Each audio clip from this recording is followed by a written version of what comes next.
Hello everyone, welcome back to my channel. So today we continue our lesson. តោះអញ្ចឹងអាហ្នឹងយើងបន្តពីវីដេអូមុនយើងនិយាយពី present simple ប៉ុន្តែ positive ឥឡូវ present simple negative អញ្ចឹងវីដេអូមុនយើងរៀនហើយអស់ហើយតើតើមួយ present simple ការប្រើប្រាស់នៅក៏ទម្រង់ស្របមិនអីមិនហើយអញ្ចឹងឥឡូវយើងចូល negative យកមកតោះអញ្ចឹងយើងមានទាំងអស់ example 7យើងមាន7នេះ I don't play football, you don't eat meat, we don't watch TV, they don't work on Sunday, he doesn't play football, she doesn't like coffee, it doesn't rain today. ឥឡូវមុននឹងយើងចូលទៅទម្រង់យើងមើលមកកន្លែងនេះសិនថាវាខុសគ្នាមិនអញ្ចឹងមានប្រយោគខ្លះប្រើ don't ប្រយោគខ្លះប្រើ doesn't ឥឡូវ present simple ចំណុចសំខាន់របស់វាគឺយើងត្រូវដឹងថាអាណាប្រើមួយ don't អាណាប្រើមួយ doesn't សិនអញ្ចឹងមុនយើងទៅទម្រង់យើងត្រូវដឹងអានេះសិនអញ្ចឹងឥឡូវប្រសិនបើ subject របស់យើងប្រើជាមួយនឹង I you we or they អញ្ចឹងយើងត្រូវប្រើជាមួយនឹង don't អញ្ចឹង don't គឺជាទម្រង់កាត់ទម្រង់លឿនតែបើយើងអត់ចង់ប្រើ don't យើងចង់ប្រើ do not ក៏បានដែរអូខេប៉ុន្តែពេលច្រើនយើងប្រើ don't វាលឿនជាង and មួយទៀតបើសិនបើ subject របស់យើង he she or it យើងប្រើជាមួយ doesn't បើប្រើជាមួយ doesn't ឬក៏ទម្រង់ពេញរបស់វាគឺ does it's not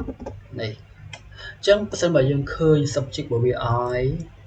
you we they យើងប្រើជាមួយ don't បើសិនបើ subject របស់វា he she and it យើងប្រើជាមួយនឹង doesn't អញ្ចឹងក្នុងករណីមួយទៀតបើសិនបើយើងអត់ស្គាល់ I you we they he she it យើងធ្វើឲ្យបណ្ដឹងថាយើងប្រើជាមួយ don't ឬក៏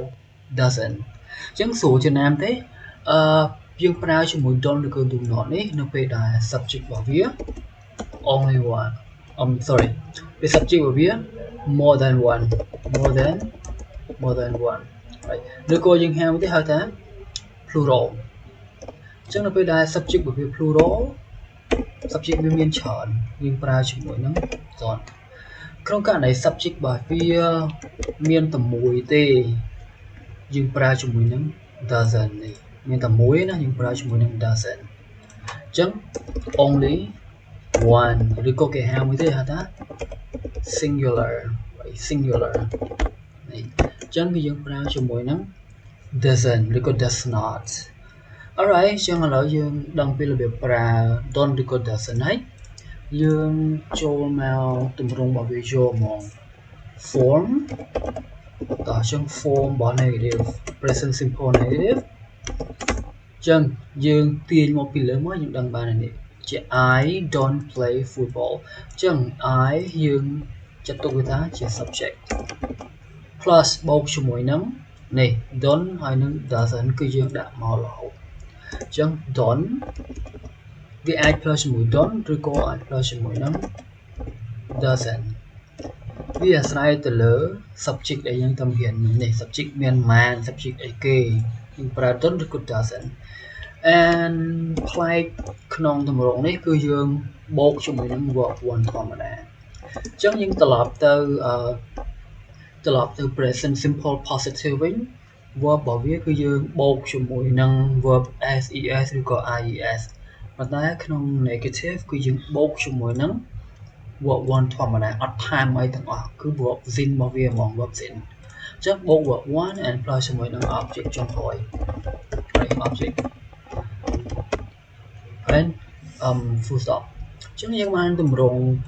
negative មួយទៀតហើយឥឡូវយើងចូលមក example យកមក right តើ example number 1យើងអាចនិយាយថា he អញ្ចឹងពេលដែលយើងបង្កើតជាប្រយោគយើងបាន he ហើយយើងគិតសិនថា he គេប្រើជាមួយ don't ឬក៏ doesn't យើងមើលមកខាងលើនេះអញ្ចឹងពពួក he she it គឺយើងប្រើជាមួយ doesn't he doesn't ហើយយើងបានហើយគឺយើងត្រូវបូក verb 1អញ្ចឹងយើងអារម្មណ៍ verb មួយមកយើងចង់ប្រើ verb អីគេ he doesn't kiss me right kiss and then me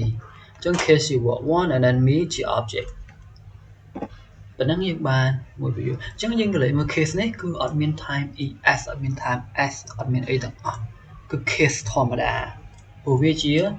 present simple negative នៅក្នុងប្រយោគបដិសេធប៉ុណ្ណឹង and one more យើងប្រើជាមួយនឹងអីគេម្ដងខាងលើនេះបើថាចង់ប្រើជាមួយ they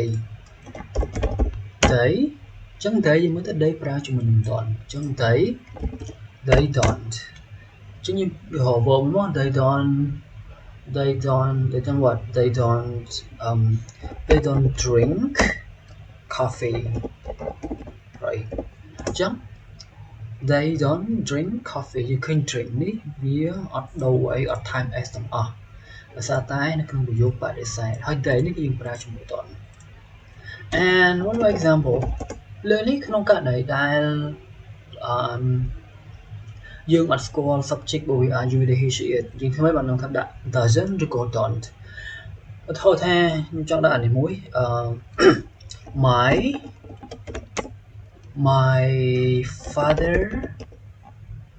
my father ចឹងយើងចេញមក my father យើងនិយាយថាយើងដាក់ doesn't ឬក៏ don't ចឹងយើងត្រូវមើលសិនថា subject វាមានប៉ុន្មាន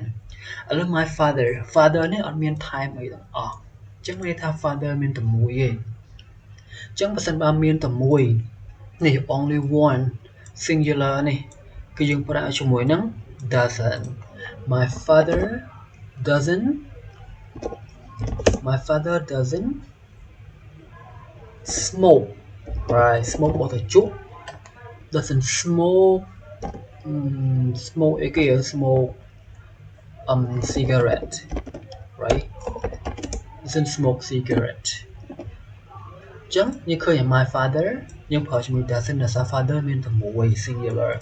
and smoke ក៏អត់ time អីទាំងអស់គឺ smoke verb 1 verb sin ធម្មតា smoke cigarette ចឹងយើងបានប្រយោគទៀតនេះ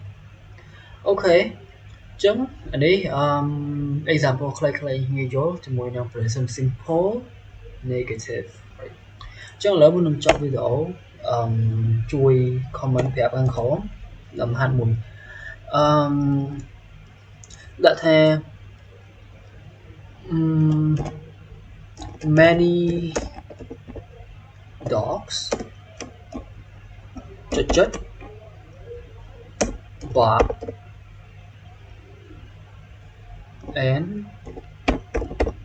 bark and barks mean as every night ចឹងឥឡូវចង់ឲ្យយើងធ្វើមហានេះមួយថាយើងត្រូវរើសយកមួយណា right យើងនេះពីនេះយើងចង់រើសយក bark នេះឬក៏ bark នេះហើយកន្លែងនេះយើងដាក់ don't or doesn't ចឹងបើសិនបើធ្វើហើយកុំភ្លេច comment ប្រាប់ខាងក្រោមផង thank you so much see you next video ចឹងវីដេអូក្រោយយើងនឹងនិយាយទៅដល់ជាមួយនឹង present simple question គឺជាទម្រង់ចុងក្រោយរបស់វានៅក្នុង present simple okay thank you so much and I hope you like my video and subscribe for more video thank you so much